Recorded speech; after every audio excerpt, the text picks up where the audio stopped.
We're going to turn right now to that fight against COVID and the fast-spreading Omicron variant. Joining us this morning is the director of the CDC, Dr. Rochelle Walensky. Dr. Walensky, I want to dive right in. Thanks so much for being with us this morning. Your agency, you know this, is facing a lot of criticism over these new guidelines over isolation and not requiring a 5-day test to get out of those isolations. The American Medical Association is going as far as saying they're not only confusing, but they risk spreading this virus even further. Are they wrong? Let me just clarify and say isolation.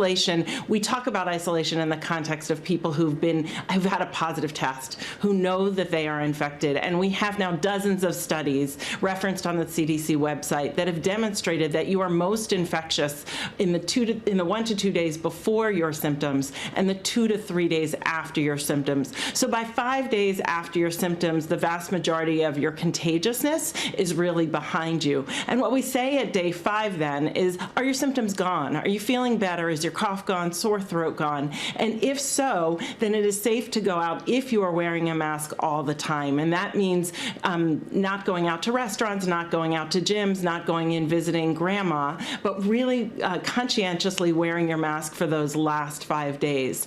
Now, some have said that they are interested in using an antigen or a home test at the end of those 5 days. And if people are interested and have access, then they may choose to take that extra step and do that antigen test. We've provided some guidance as to how to interpret that. And that means that if that test is positive, you should stay home for those extra 5 days. But if that test is negative, you should go out and continue to wear your mask. Now, I've read the AMA statement and I have deep respect for the AMA, but I will also say we've heard a lot of support for our ongoing guidance from public health partners, from other clinical and laboratory partners as well. But is part of the consideration in not requiring a negative test after these 5 days because there aren't enough tests to go around in this country?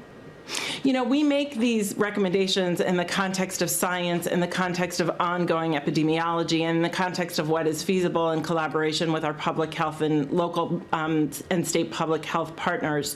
And through that discussion and through the discussions within CDC with our own subject matter experts and with the FDA, we made the recommendation, you know, these tests are actually not authorized for the purpose of evaluating contagiousness. I want to ask you about those encouraging headlines that we're talking about this morning, this new study showing just how well vaccines are working to prevent severe illness.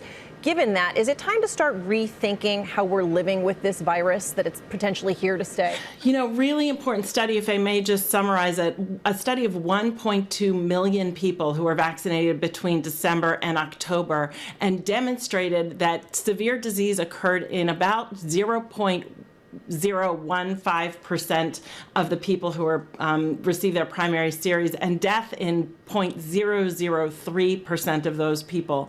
The overwhelming number of deaths, over 75%, occurred in people who had at least 4 comorbidities. So really these are people who were unwell to begin with.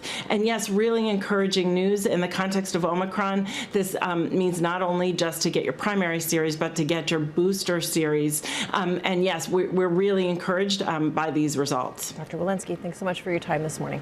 Thank you.